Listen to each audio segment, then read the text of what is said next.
Good evening mga boss. This is Kim of KMJL Surplus Trading. And tonight andito tayo ngayon sa Coastal Road ng Davao City. And ayun, napagdesisyonan namin na dito maggawa ng video since inabot tayo ng gabi and maliwanag kasi dito sa Coastal Road.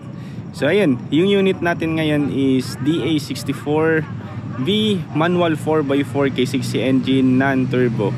So mamaya po ipapakita ko sa inyo yung kabuuang video ng ating unit and tapusin nyo lang po yung video natin para malaman din po ninyo yung total price ng ating unit. And sa mga bago pa lang po sa ating YouTube channel, please like, subscribe and click the notification bell para lagi po tayong updated sa ating mga panibagong video. And sa mga patuloy pong sumusuporta at nagtitiwala sa KMJL Surplus Trading, maraming salamat po. So yung unit natin mga boss is DA64V manual 4x4 K60 engine non-turbo. So ang unit na itong mga boss is made to order. Yung buyer natin is taga Turil, Davao City, and ayun, medyo madami silang accessories na pina-add from basic finish. So yung usapan namin kasama yung wrap around tint sa kanilang package, pero nung nakita nila na ganito yung forma ngayon, so nag-decide sila na wag na lang daw palagyan ng tint kasi nga kahit para naman din sa akin, mas malinis talaga pag walang tint. Ang disadvantage niya lang talaga is medyo masakit sa mata kapag bumabiyahe ka ng araw lalo't mainit. So ayun, yung kanyang unang pina-add na accessories is yung kanyang steel bumper. So harap and likod. And then, ganito yung design na pinili nila.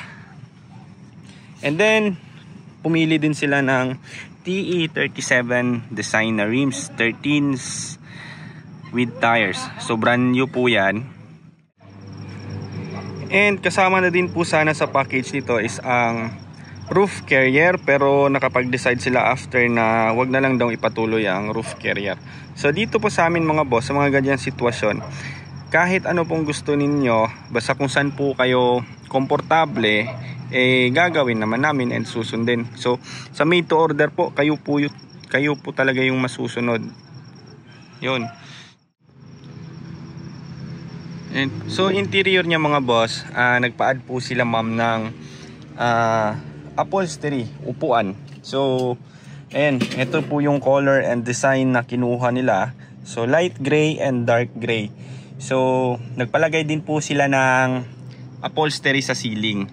So since light gray and dark gray po yung ceiling color nila, upholstery ng upuan na color nila. So ayun, ito din po yung pinili nila, which is dark, combination of two colors na dark and light gray. Ayan. And then yung mga accessories na ibang pina-add nila is ito, touchscreen stereo with backing camera. Meron na po siyang FM, Bluetooth, auxiliary and USB. So kapag aatras kayo, meron po siyang reverse light. Ayun, yan po yung view niya. Medyo maliwanag lang since naka-flash kasi tayo ngayon kasi gabi na nga. And then meron din po siyang dashcam. So yung dashcam niya, yan, dito po yung camera niya, yan. And then pagka i-atras mo din tong kanyang cambia, automatically lalabas din yung view niya sa likod. So may backing camera pa rin ito. So ang mileage niya mga boss is nasa 111,000 lamang. So napakababa po yan kung pagka dating sa mga surplus units. So kung ikukumpara natin sa commercials unit, iba na din po yung 111. So kapag ka surplus po, pagka mga 100 plus, mababa po yan.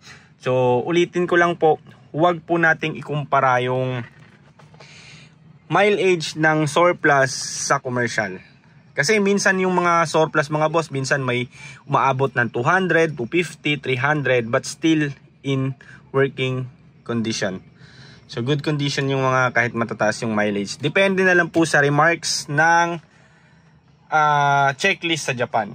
Ayan. So aside from that, nagpa-add din po sila ng water temperature gauge. So ayun nga po yung palagi kong sinasabi, mawala na po lahat, tanggalin na lahat, wag lang po yung water temperature gauge. Kasi sobrang laking tulong talaga ni water temp gauge, lalo't naglo-long drive tayo. So sa pamamaraan niya, malalaman natin yung ating temperature, kung mag-overheat na ba tayo. Like for example, may mga unexpected problem na lumabas na connected sa ating water cooling system. Ayun. So power window din po yung ating unit. Harap lamang kasi nga ordinary po ito, and wala pong ordinaryong unit ng DA64V na may power window ang likod. Puwera lamang po sa semi-wagon na turbo, which is power window ang harap and likod, and ang kanyang side mirror is power window. Tsaka auto flip. So since hindi po ito captain seat, hindi po natin siya matatawag na semi-wagon, so harap lang po yung kanyang power window. So meron din pong ibang DA64V series ordinary na hindi siya power window. So non-power window, or mas known dito sa Davao City na tinatawag nilang kaling-kaling. So pagka sinasabi nilang kaling-kaling, meaning po nun, paikot yung kanyang switch ng window. So manual window po siya kung tawagin. And so ito din po yung kanyang design ng steel bumper sa likod.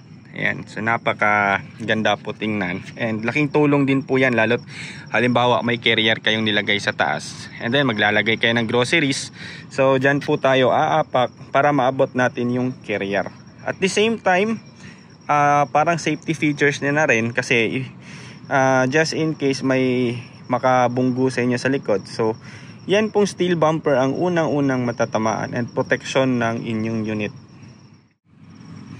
Yan. So si TE37 yung kanyang rims na pinili, and then ayun nga, napakabagay talaga niya sa color white. So color niya is championship white. Ayan. So same po sila sa ibang mga Honda Civic na championship white. Yan.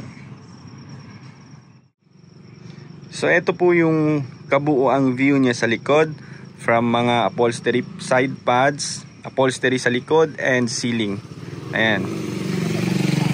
So napakaganda po tingnan, and napakabagay po talaga kapag naka-upholstery yung ceiling natin. So malaking tulong din po tong upholstery natin, lalo't mainit. So isa din po ito sa nagko-control ng ating heat temperature sa loob. So para po siyang ano bang tawag, perfect term niyan, parang heat resistor, parang ganon, or parang heat sink. Ayan. So bukas i-release natin tong unit na to, and may mga konting i-fix pa talaga tayo. Tulad nito, hindi pa nalagyan ng dome light, and then final check, final cleaning, ganoon naman talaga before natin i-release. And then after nyan, binibigyan natin ng after sales ang ating buyer, yung tinatawag natin na warranty. So babalik sila after a week kung may mga na-notice sila ng mga konting problema or hindi gumagana, and then ayun, gagawin natin ulit. So hanggang maubos lahat yung problema. Kasi kahit naman po hanapan talaga namin ng mga problema, hindi naman talaga natin yan mapiperfect. Kahit na sabihin natin na 100%. And minsan talaga kahit na anong gawing test drive natin, like for example, kami as the seller, masasabi talaga namin na okay na tong unit na to, wala nang problema. Minsan talaga may mga unexpected na problem na dumadating pagkadating na sa kamay ng buyer. So for example lang, yung aircon biglang nawala, yung mga bulb may napundi, ganon. So part po yun ng ating warranty. So ayun, kaya nga po binibigyan talaga natin ng after sales, kasi nga napaka-importante and napakalaking tulong po yan sa ating mga kliyente. And lahat po ng conversion natin from van, pickup, DA17, DA64, lahat po is gumagamit tayo ng secondary gearbox. So hindi po kami gumagamit ng commercials na rock end. So meron kasing patok dito ngayon na gumagamit ng mga commercials na left hand drive ready. Depende na rin po kasi yan sa gumagawa eh. So yung iba naman dun po sila convenient. So kami naman po mas convenient din po kami sa secondary gearbox. So depende na lang din po yun sa pagkagawa kasi maayos din naman silang gumawa ng mga gumagamit ng commercial na rack end. And klaruhin ko lang po, hindi ko po minimin na pangit po yung commercial na rack end. Yung ibig ko po sabihin, kami po sa KMJL Surplus Trading, mas convenient po kami gumamit ng secondary gearbox. So depende talaga po yun sa specialty ng gumagawa eh. Lahat naman po okay basta maayos pagkatrabaho.